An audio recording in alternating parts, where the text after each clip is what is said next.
La mort, elle n'a pas de couleur politique. La mort, elle ne choisit pas d'ethnie. La mort, elle frappe au hasard et elle touche tout le monde.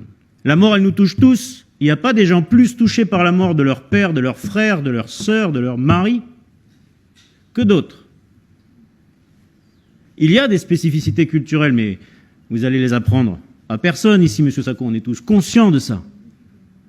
Le choix du 12, il n'est pas en fonction du respect des spécificités culturelles. Le choix du 12, il doit se faire sur d'autres critères. Le député Philippe Gomez l'a dit tout à l'heure, il faut objectiver notre décision. Si la décision avait été d'organiser le référendum le 12 octobre, ah ben là c'est sûr qu'on n'aurait pas pu le tenir le 12 octobre. C'est aujourd'hui le 12 octobre. Pourquoi? Parce qu'il y a un mois, on avait enregistré l'entrée du virus et ça commençait à partir, malheureusement, dans les affres qu'on connaît. Mais la question, c'est pas de savoir si on organise le référendum aujourd'hui, c'est dans 2 mois. Et ce qu'on dit, nous, simplement, c'est que si, dans 1 mois environ, les critères objectifs ne sont pas tenus, on pourra prendre une décision objective.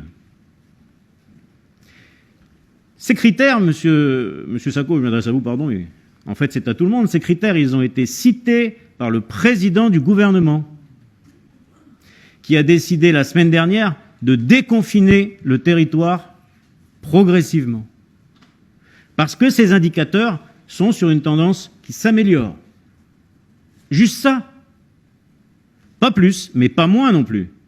C'est pour ça que je vous dis, mes chers collègues, que, alors que nous étions sur un sujet qui aurait dû prendre 5 minutes, petit à petit, parce que nos esprits sont troublés, parce que nous sommes tous touchés, parce que nous sommes tous très inquiets, et pas seulement au plan sanitaire, au plan économique aussi, parce que nous sommes tous très inquiets de l'avenir, nous finissons par confondre les raisons.